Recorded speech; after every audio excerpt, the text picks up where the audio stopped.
How you doing, everybody? Welcome to G5 Outdoors. I'm Tim and this is Tech Talk. Today we're going to show you how to properly install the new G5 Cmax Dropaway rest on your bow. First step is going to be attaching the rest to the bow using the supplied rest bolt that comes with the package.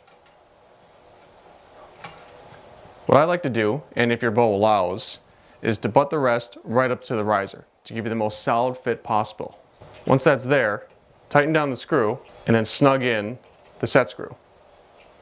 At some point during the process, the button of the G5 rest may have gotten pressed and the spring unwound itself. One way to tell is when the arm is in its up position, the G5 is upside down. This is easily fixed by rotating the button counterclockwise until it pops itself back out.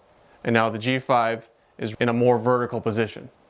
Once your rest is securely fastened to the bow, this is a good point in the process to adjust your windage and elevation, which you can do so with the screws on the rest itself. You'll be able to fine-tune these adjustments later in the process, but just get yourself in the ballpark for right now.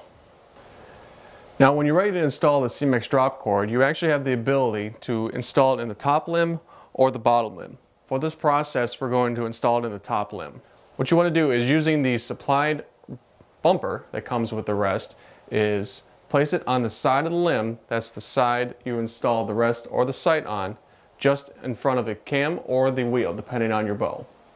To anchor the drop cord to the limb, you can use many different knots. I like to use the loop knot that is used for the string loop.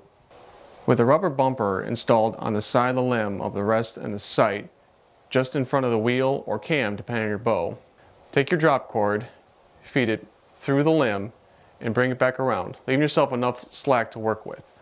What you want to do is bring the string underneath, back above and through, back over, and then underneath. So it'll look like so. This will tighten up as you pull on the longer end of the cord, and the nice thing about this knot is the more you pull on it, the tighter it becomes. This is about what you should look like.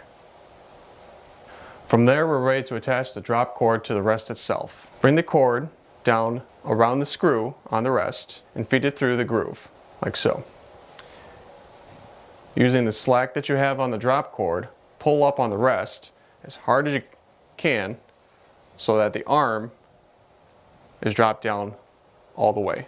Once the drop arm is all the way down and your cord is nice and tight, tighten down the screw to lock the cord into place. Once the drop cord is tightened down, the next step of the process is to trim the cord so you don't have so much hanging off. With that amount, just burnish the edge and you're all set.